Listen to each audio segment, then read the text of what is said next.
కలికాలం కదా, కలికాలంలో కలికి ఎక్కడైనా పుట్టొచ్చు, ఎక్కడైనా అన్ని చోట్ల కలికాలమే కాబట్టి. కలిని నమ్ముతారా సార్? ఏది కమ్యూనిస్టులు కలిని నమ్ముతారా?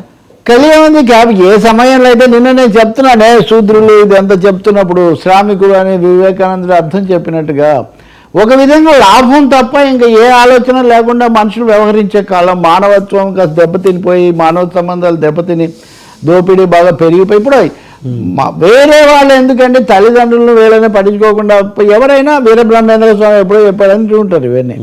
అందుకని కల్కి చెప్పాడా, వస్తాడా, వీరబ్రహ్మేంద్ర స్వామి చెప్పాడా, లేదా నోస్ట్రాడామ్ చెప్పాడా, ఏం చెప్పినా ఒక ఇన్హ్యూమన్ ఎరా అనేది నడుస్తుంది అనేది అందరూ అనుకుంటున్నారు కదా. దానికి ఎవరైనా ఏ పేరైనా పెట్టుకోవచ్చు. నమ్మకం పూనకంగా మారితే తర్వాత పరిస్థితి ఎలా ఉంటుంది అనేది ఇది చాలా ఇది అందుకని ఇది ఇంకా పెంచకుండా కూడా చూసుకోవాలి సినిమాలు కూడా.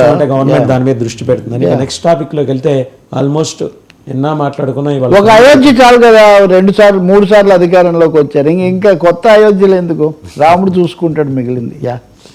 రాముడు రిలాక్స్ అవుతున్నారు, అందుకని ఇప్పుడు శివుడిని అది కూడా అది. అండ్ నిజాన్ని శివుని రీప్లేస్ చేసిన తర్వాత వైష్ణవము ఇదంతా ఇది ఇంకో చర్చ. మళ్ళీ దాంట్లోకి వెళ్తే మళ్ళీ అదో గొడవ.